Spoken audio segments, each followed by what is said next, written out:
ಕೇಂದ್ರ ಸರ್ಕಾರದ ಬಗ್ಗೆ ಬಟ್ಟು ತೋರಿಸ್ತಕ್ಕಂಥ ಚಾಳಿಯನ್ನು ಕಳೆದ 2 ವರ್ಷಗಳಿಂದ ಮಾಡ್ಕೊಂಡು ಬಂದಿದ್ದಾರೆ. ಮೆಟ್ರೋ ದರ ಏರಿಕೆ ವಿಚಾರದಲ್ಲೂ ಕೂಡ ಅದೇ ಚಾಳಿಯನ್ನು ಮುಂದುವರಿಸಿದ್ದಾರೆ.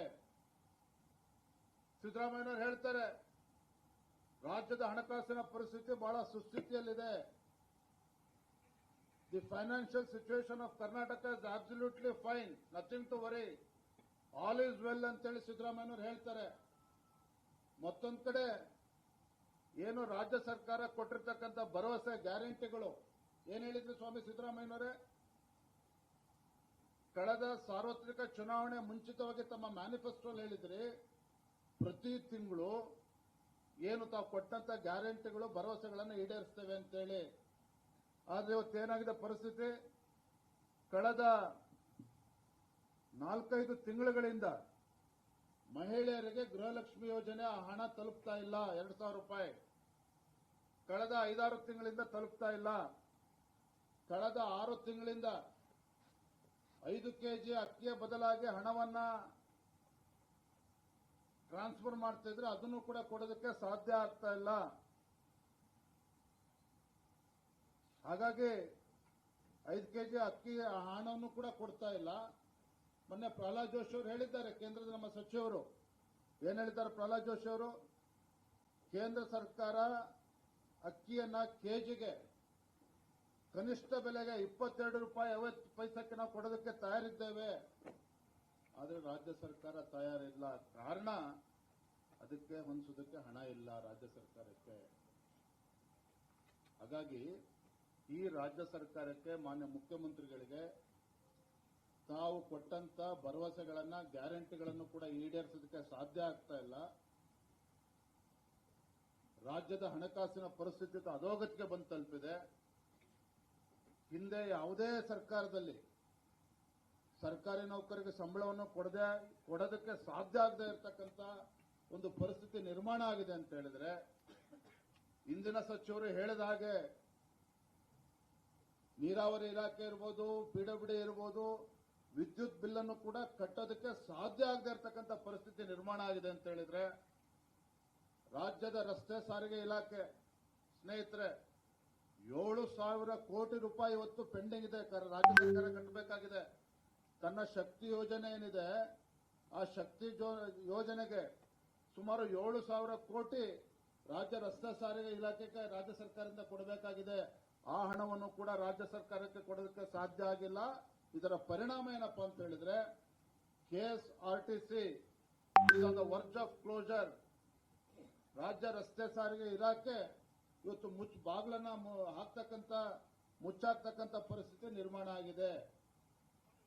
ಇದು ಒಂದ್ ಕಡೆ ಆದ್ರೆ, ಬಜೆಟ್ ಅಲ್ಲಿ ಕಳೆದ ಹಲವಾರು ಬಾರಿ ನಾವು ಹೋರಾಟವನ್ನು ಕೂಡ ಮಾಡಿದ್ದೇವೆ. ಭಾರತೀಯ ಜನತಾ ಪಾರ್ಟಿ ಸದನದ ಒಳಗಡೆ, ಸದನದ ಹೊರಗಡೆನೂ ಕೂಡ ನಾವು ಹೋರಾಟವನ್ನು ಮಾಡಿದ್ದೇವೆ. SCP TSP ಹಣ 25-26 ಸಾವಿರ ಕೋಟಿ ಯಾವ ಈ ನಾಡಿನ ಪರಿಶಿಷ್ಟ ಜಾತಿ, ಪರಿಶಿಷ್ಟ ಪಂಗಡಗಳ ಸಮುದಾಯದ ಯುವ ಪೀಳಿಗೆ ಅಭಿವೃದ್ಧಿಗೆ ಮೀಸಲಿಡಬೇಕಾಗಿತ್ತು, ಅವರ ಶಿಕ್ಷಣಕ್ಕೆ ಆದ್ಯತೆ ನೀಡಬೇಕಾಗಿತ್ತು, ಆ ಸಮುದಾಯದ ಏಳಿಗೆಗೆ ಆದ್ಯತೆ ನೀಡಬೇಕಾಗಿತ್ತು. ಆ ಹಣವು ಕೂಡ ಗ್ಯಾರಂಟಿಗಳಿಗೆ ಬಳಕೆ ಆಗಿರ್ತಕ್ಕಂಥದ್ದು ಈಗಾಗಲೇ ಹಲವಾರು ಬಾರಿ ಚರ್ಚೆ ಆಗಿದೆ. ನಿನ್ನೆ ಸ್ವತಃ ಆ ಸಮಾಜದ ಮುಖಂಡರು, ಪರಿಶಿಷ್ಟ ಜಾತಿ ಪರಿಶಿಷ್ಟ ಪಂಗಡದ ಮುಖಂಡರುಗಳು ನಿನ್ನೆ ಮಾನ್ಯ ಮುಖ್ಯಮಂತ್ರಿಗಳನ್ನ ಭೇಟಿ ಮಾಡಿ, ನಮಗೆ ಅನ್ಯಾಯ ಮಾಡಬೇಡಿ, ನಮ್ಮ ಸಮುದಾಯಕ್ಕೆ ಅನ್ಯಾಯ ಆಗ್ತಾ ಇದೆ, SCP TSP ಹಣವನ್ನ ನಮ್ಮ ಸಮುದಾಯದ ಏಳಿಗೆಗೋಸ್ಕರ ಅದೇನು ಇದೆ ಅದಕ್ಕೋಸ್ಕರ ಅದಕ್ಕೆ ಬಳಸಬೇಕು, ನಿಮ್ಮ ಗ್ಯಾರಂಟಿಗಳಿಗೆ ಬಳಸಬೇಡಿ ಅನ್ನುವ ತಾಕೀತನ್ನು ಕೂಡ ಆ ಸಮಾಜದ ಮುಖಂಡರು ಗೌರವಾನ್ವಿತ ಮುಖ್ಯಮಂತ್ರಿಗಳಲ್ಲಿ ಮಾಡಿದ್ದಾರೆ. ಮತ್ತೊಂದೆಡೆ ಮುಖ್ಯಮಂತ್ರಿಗಳು ಹೇಳಿದ್ದಾರೆ, ಸುಳ್ಳಿನ ಸರದಾರರಂತ ಹೇಳಬೇಕು. ಯಾಕೆ ಅಂತ ಹೇಳಿದ್ರೆ, ಏನ್ ಹೇಳಿದ್ದಾರೆ ಮುಖ್ಯಮಂತ್ರಿಗಳು? ಹಿಂದೆ ಕಾಂಗ್ರೆಸ್ ಸರ್ಕಾರ ಇದ್ದಾಗ ಪರಿಶಿಷ್ಟ ಜಾತಿ ಪರಿಶಿಷ್ಟ ಪಂಗಡದವರಿಗೆ ಗವರ್ಮೆಂಟ್ ಕಾಂಟ್ರಾಕ್ಟ್ಗಳಲ್ಲಿ 1 ಕೋಟಿ ರೂಪಾಯಿ ತನಕ ಅವರಿಗೆ ಅವಕಾಶ ಇತ್ತು. ಅದನ್ನು 2 ಕೋಟಿ ರೂಪಾಯಿಗೆ ಏರಿಸ್ತೇವೆ ಅಂತೇಳಿ ನಿನ್ನೆ ಸಿದ್ದರಾಮಯ್ಯನವರು ಹೇಳ್ತಾ ಇದ್ದಾರೆ, ಮುಖ್ಯಮಂತ್ರಿ ಹೇಳ್ತಾ ಇದ್ದಾರೆ. ಸ್ವಾಮಿ ಸಿದ್ದರಾಮಯ್ಯನವರೇ, ಯಾರ ಕಿವಿಗೆ ಹೂ ಮುಟ್ಸ್ತಕ್ಕಂಥ ಕೆಲಸ ಮಾಡ್ತಾ ಇದ್ದೀರಿ? ಈ ಸರ್ಕಾರದ ಯೋಗ್ಯತೆಗೆ ಒಂದು ಗುಂಡಿ ಮುಚ್ಚೋದಕ್ಕೆ ಸಾಧ್ಯ ಇಲ್ಲ. ಬೆಂಗಳೂರಿನಲ್ಲಿ, ರಾಜ್ಯದಲ್ಲಿ ಅಂಡರ್ಗ್ರೌಂಡ್ ಟನಲ್ ರೋಡ್ ಬಗ್ಗೆ ಮಾತನಾಡ್ತಾ ಇದ್ದೀರಿ. ಗುಂಡಿ ಮುಚ್ಚೋದಕ್ಕೆ ಹಣ ಇಲ್ಲ.